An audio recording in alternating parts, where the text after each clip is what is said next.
Welcome! This is Unfolding, the show where I talk to creative business minds. My name is Marco Pfann, and today we are talking to Andreas, who's a true expert on AI. Welcome back. Today we are talking to Andreas Höss, and he is the creative director of a famous company that produces energy drinks, and he agreed to talk to me on a private session around AI and the human touch. Welcome. Hi, Andy. Thank you for the invitation. It's a pleasure. It's an honor actually talking to you, and I'm following you on LinkedIn. We had a pre-talk today, and it's amazing what you know around just AI generally. How comes? How do you know all that stuff around AI? Actually, what not many people know, I'm in artificial intelligence in around 25 years. Okay. I had a company who's done artificial intelligence in Berlin, and we worked for, I think I'm allowed to say this or now, for the German Secret Service. Holy moly. Okay. We had 15 years, we are not allowed to talk about the project, but now it's 15 years over, so we actually can talk about it. And we did this, we started with artificial intelligence at these days, which was totally different than the stuff which is done today. And then I became creative director of a big company, and so I still are. Yeah, and have a lot of work. But anyhow, I had a call from a friend of mine, and she told me, hey, have you heard about ChatGPT? And it was one of these pre-ChatGPTs, which was not publicly available, and said, I have an access, try it, it's cool. And I tried it and was blown away. It's 2.5 years ago now. And I said, now, this is the game changer. Now everything is different. Now a whole new world starts. A whole new, okay.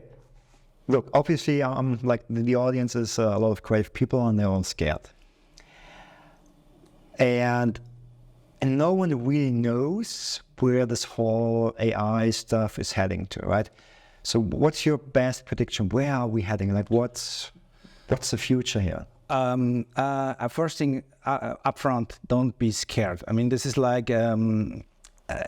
you have two possibilities when you're in the creative business. You either can ride the wave and you have the time of your life, or you can stand on the beach and wait for the wave. And then maybe it's a bad thing. Currently, everyone is standing on the beach. Scary. Maybe, yeah.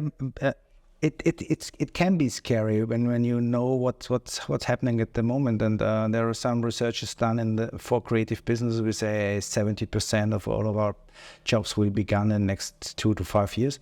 But first upfront, I'm not that pessimistic. That's the first thing. And the second thing is there's always a way how to cope with that. And I just can say everybody who is interested still should go into AI full. Yeah. And try to embrace the technology, because it is here to stay. This is one thing which we have to be aware of. It's nothing which goes away. I heard this on a conference. I said, this is just kind of no, it's not. It's like the internet. Eventually it will fade away. It's not going to fade away. It's here to stay. And so you have to go into that. So, but obviously AI is here to change the industry. It's changing jobs already. And how can creatives, what's the place for a creative in this new world, which is not here yet, but soon it will be? Mm-hmm. So what do you think, how will the job, just in general, the jobs of the creative change? The job changes in two directions. Actually, every creative has to become or will become a kind of a creative director. Okay. That means you are at the head of the job. I have a friend of mine who's working as a production designer for Hollywood, and he said a lot of people in my business are getting out of business because Midjourney is taking over a lot, and it takes a lot away from the business, which is actually, let's say, low level or mid level. The first design maybe from some companies is done with Midjourney. Yeah. And when they are done with that, they go to him and say, now let's work together, because we want to develop a style for a movie. So this is the part where humans are coming into place. The beginning part, which was responsible for around maybe 80% of the whole business, that's broke away. So if you're a creative director, you're standing on the top of it and say, I know how to use my tools. I know how to take them into place that I get the best output. So as a creative, you have to become a creative director. That's maybe the most important difference what will be in the next few years to come. So creatives actually need to learn what the big pictures. They need to learn like action communication to the engine, but also to the client, to the end client, right? It's like, so it's more, creatives need to take on more responsibility for the project, for the outcome actually, right? Yeah, and he has an overview and he has a way where he wants to go to. I mean, all this artificial intelligence, they are like Midjourney, like DALL-E 3, for example. That's one, or DALL-E 2 now. It's breathtaking what they can do, and this always makes us forgetting that the magic, the real magic in communication is that you are actually addressing a need of a human being. So you are not addressing some eye candy. That's eye candy. You are addressing the human need, and this is what an AI is not capable to do. That's your responsibility as a creative director, so to speak.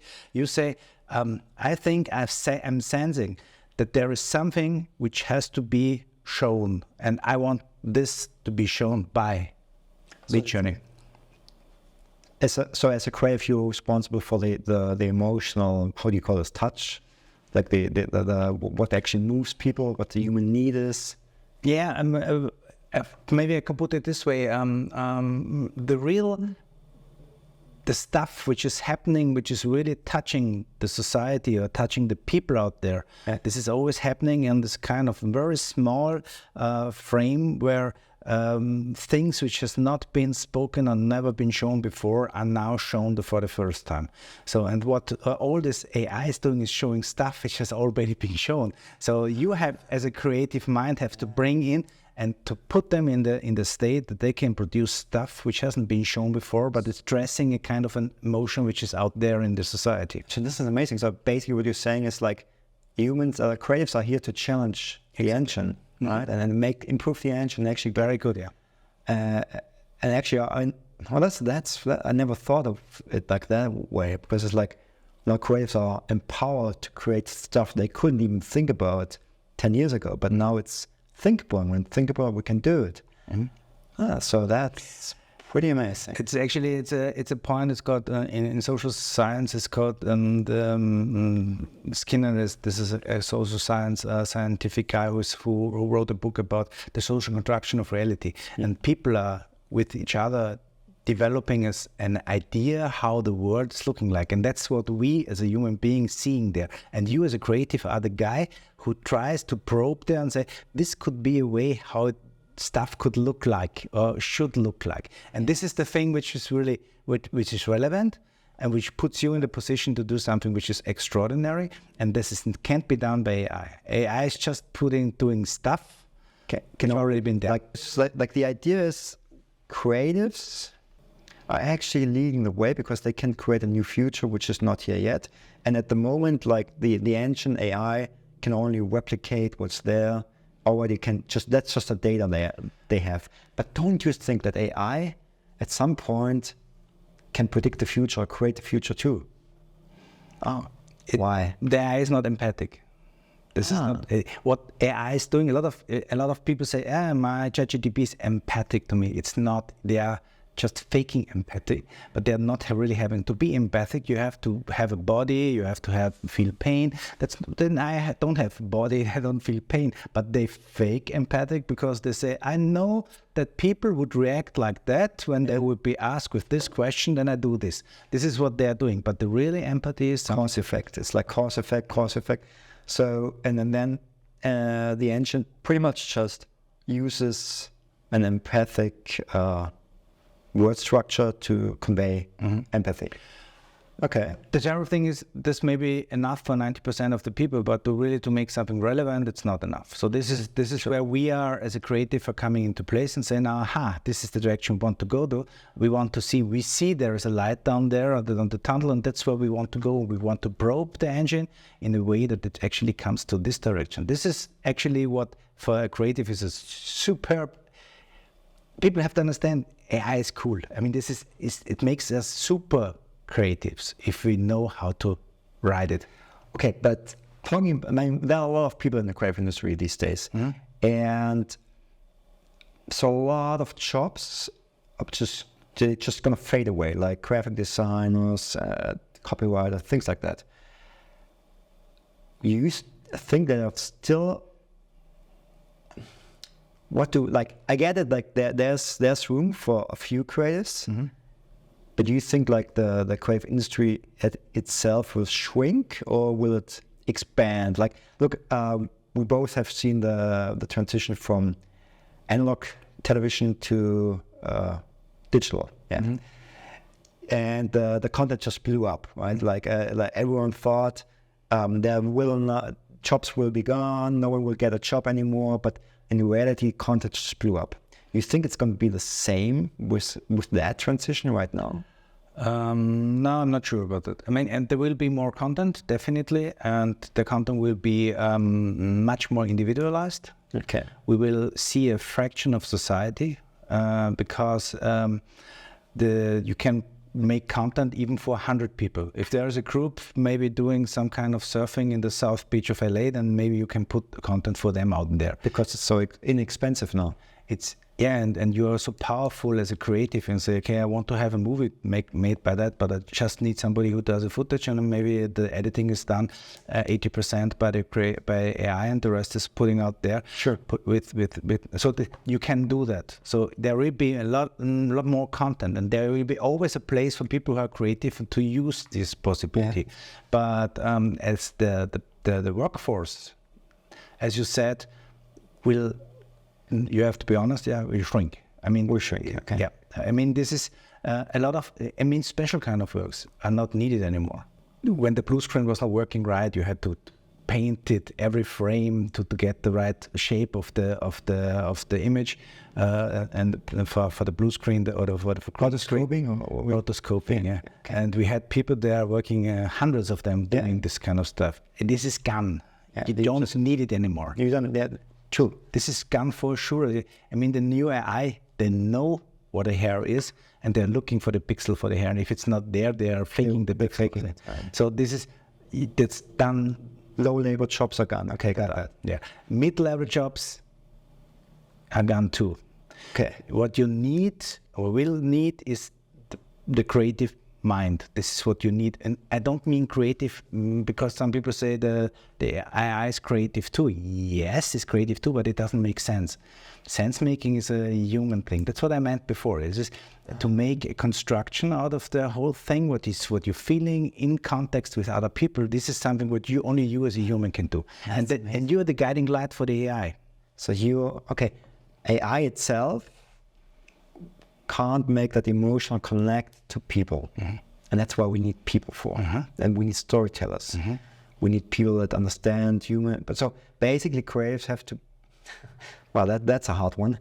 Creatives have to learn how to communicate. And it's really hard one. It's a hard one, I know. I know a lot of creatives are really tough. We can't do that. They say, it's my thing, what I've done. It's cool. I know. And well, that's why I have a job, right? It's like, but that's truly, this is a challenge. So basically they have to start communicating to the engine, but also to the market. They need to understand much more about psychology and they have to, there are a binding element between humans and the machine, because prompting actually, what people don't get, prompting is not asking the machine to do something. Prompting is actually programming the machine. You're putting the machine in a state of mind. And this state of mind is getting you out the information what you really want to. So this is a whole different story. People say, oh, I prompt this and it didn't come out the way. No, you have to understand, you are like a masseur. You have to put it in this. You create that mindset first, right? Exactly. You actually create the whole.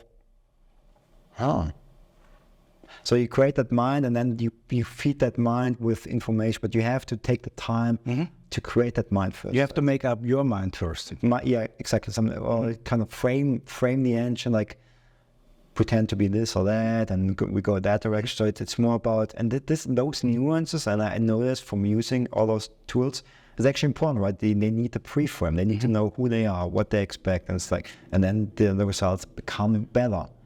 You're not always better, because unbelievably good sometimes. Yeah. And this is really that's what you have to. You have, as I said, you either ride the wave or you're under the wave. So what you have to decide is you're riding the wave. How do I ride? Let's just assume I'm a mid-level creative. I do motion design or VFX or something. How can I ride the wave? What are the next steps for me to get to the top? Know what you want. This is the single most important thing. Okay. That's what you have to know where you want to go to and what you want. You have to have a very individual way to see things. This is the single most important thing, because stuff which can be done by other ones is not. This is over. So you become more like an artist now. You have to be an artist. You have to be, and that's amazing. That's actually that's good. That's what creatives want to be. Yeah, they won't be artists for their own respect. They have to become artists for the company they're working for, or for the customer they're working for. Michelangelo was a hired artist at the end, exactly. but people don't really know that. Yeah, that's a good point. I mean, this is so you have to become artistic. That means feeling into stuff which is not really spoken, be seen before. And then the next thing is you have to know your tools. And this is something which is really, a lot of creatives know their tools. I mean, you know Photoshop, you know Maya, you know some kind of engine. But what you have to understand is, with AI, you have to understand how it works. This is the funny thing, because otherwise, if you don't know how it works with you, and you're not working with the other way around. Sure, that's true. So you have to change the point of view, and you have to really to do something which I know creative hate, and I know is from my perspective, I hate to program stuff. But I have done my own large language model. I've programmed it by myself because I wanted just to know how it works. And now it gives me a ton of information, what I have to do to get the best out of it. So how do you think this changed? And how, I mean, you know a lot of, not just the company you work for, but you know you see a lot of other companies, and you're very deep into this whole thing. At what scale do the big companies use this already? Do they there are less jobs on the market. Is AI a reason for that? Why big companies don't outsource anymore? Not now. Not this. This has more to do with the kind of the breakdown of the economy, which we are observing in slow scale at the moment, slow slow motion. But that will come. That will come afterwards. Okay. The thing is, the major part is that a lot of companies, especially the big ones, especially big design companies, are not aware what they are really up to. I mean, this is like they don't know what will hit them in the next few months to year, and they still think they have time. I just recently had a talk with a famous guy who's doing a lot of research for artificial intelligence, and he said, it will change the society in the next 20 to 40 years. And I was like, wow, man, it's not 20, 40 years. It's maybe 5 years if you're lucky. And if we are not lucky, it's 3 years. And it's true for the whole industry. So the people just don't get what's hitting them. And this is a big problem, because if you anticipate the hit, you can change your response. Yeah, response, and how you really, what you do with them. And it's like, if you know, like Aikido is fighting with the power of your enemy. And it's the same true with what you do with AI. You're not fighting it. You're taking the energy and put it and make it for you, working for you. And this is true especially for bigger companies, because, you have a company, I talked with some guys from an industrial company in Germany, a big one, a huge one, an unbelievably huge one. And they asked me what I think what will be the future of the industry 4.0. And I said, it will look totally different than it looks now, because there will be a lot more robotics there. It has to change the tools, what you're working with. The production process, design process will be one part, and it will be on the fly. You have product cycle, which are not years. They are maybe months or weeks, what you were talking about. And he said, no, we can't do that, because we invested so much money in this line, this production line. So if we change this, like you said, then we actually We wasted money in the waste money because this production line has to work for the next 15 to 20 years. That's what you won't be there in the next 15 to 20 years because if you're not changing now, you have a problem. So this is the bigger problem. And this, let's say, is the unique possibility for creatives, single persons, 2 or 3, to disrupt the whole process. I was thinking in the same way. It's about the individual right now. The small groups, they can actually compete against the big agencies now, right? And the big agencies, they're not as flexible. Yeah. They have people to pay, staff to pay. They have structures. Their structures are not flexible. They're not built to be flexible, or at least not to change within a month. So imagine you have an serious, maybe in the 50s, creative design, creative director, and he knows how to do stuff because he has done it for 30 years. Yeah. And now you are there and say, hey, let's introduce some, maybe we do a lot of things with Midjourney and stuff. And this guy says, no, we don't do that. It's not legit. It's not, and we don't know. And then there comes this copyright thing.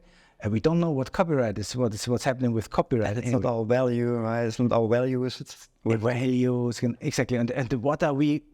And this is all about worth. And this is what's changing in the future. The imagery what we have from our work and what we as human beings have, this has to change. And I tell the first thing when I do something, I talk with people, and I say the first thing is you have to know. It will never be like it has been in the past. It's now a totally new time. Forget everything what you have done. Don't look back. It's a different kind of like story. don't build your future on the past, right? What we all do, like such as psychological, like that's what we do. We predict the future through the past, through the lens of the past.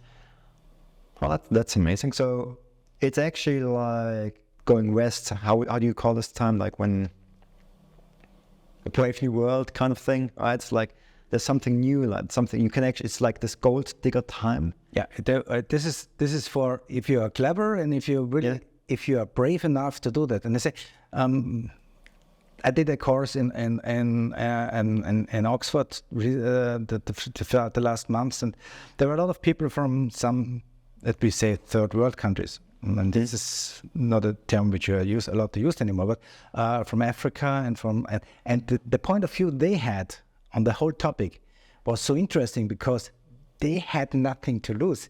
You know, we have a lot to lose. We have a lot of lot of industry, and we have a lot of what and stuff. What we have done this since years. They don't. They are upcoming. Like for example, there's a lot of states in the countries in Africa which are uprising. They're now becoming more developed, and they don't think in these terms what we have. They don't think in we have done this. No, they start. They have past. They have no. Exactly. For them, it's new, and basically they can say, I mean, that's a real threat for the Western world now because all those upcoming countries can actually. It's a challenge. It's not a threat. Okay. Sorry, threat was a totally wrong word, but it's a challenge. Like they're more competitors now, and there's also like a lot more variety now because different cultures can anticipate. Yeah. I mean, we are not allowed to stand in our way between the technology and our kids. For example, I have a small boy who's 8 years old, and he talked to me. I tell them stories, the evening stories to get asleep, and I do this since he's a baby, and he loves it. He wants it. It's if I don't do it, it gets like I get troubles. And I told him the story, and I always finish the story with, and next day the kids go into school, and he say, I don't go to school anymore. And I say, you're 8 years old, you go to school. He said, no, I don't have to go to school. I know everything, I can do everything. I say, I'm not so sure about that. And he said, I can ask me a question. I say, what is, and ask him the Hawking's radiation, which is because I studied astrophysics in my second course, and astrophysics, Hawking radiation is a bit complicated. Not every physicist understands this. And he jumped out of the bed and went down to my computer, and I have installed ChatGPT 4.0 with voice control, and he said, Hawking's radiation.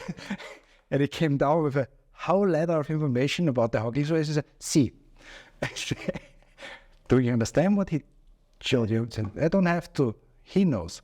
And he pointed at the computer and went to bed. And I was like, wow, what should I say? But that's scary. I mean, okay, but do we have to understand what the AI is putting out? We should. We should? Yeah. Okay.